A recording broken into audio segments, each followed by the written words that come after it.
Breaking tonight, in the middle of perhaps his biggest controversy to date, new reports surfacing from Bloomberg News tonight that presumptive Republican nominee Donald Trump is not only not backing down from his attack on a federal judge, but he is actually asking surrogates to ramp up questions about this judge. Good evening, everyone. I'm Megyn Kelly.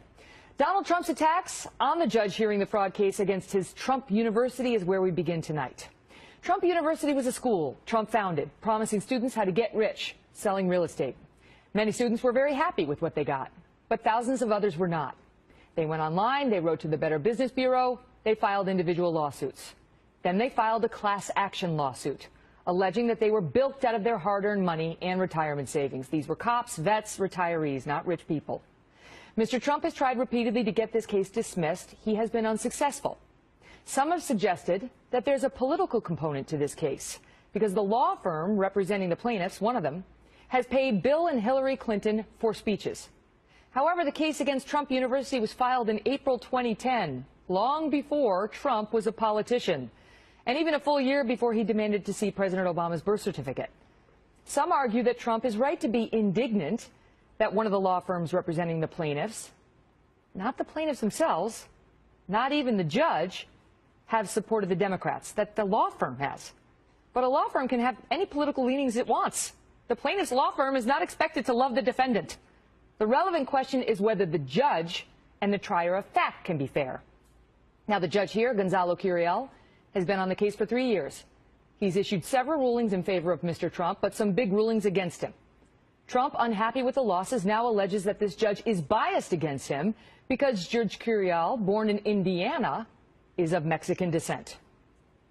I've been treated very unfairly by this judge. Now, this judge is of Mexican heritage. I'm building a wall, okay? But he's not from Mexico. In my opinion, he's from Indiana. He's Mexican heritage, and he's very proud of it. Now, even some pundits are demanding that Judge Curiel step down to eliminate doubts as to his motivations. But that is not the way our system works. Judges must indeed avoid conflicts of interest or the appearance of conflicts of interest. But litigants do not get to create that appearance by vocally complaining about the judge. Any litigant who moved to disqualify a judge based on his heritage would actually be sanctioned, punished by any court, and it's happened in the past, rightfully. Moreover, if a litigant making a stink about a judge necessarily resulted in a conflict that would force the judge to step down, it would lead to chaos in our court system. It would prejudice the other party who's not complaining or taking their licks, and would lead to more parties throwing fits in order to bounce judges off the case whose rulings they do not like. Simply put, this is not the way our system was designed to work.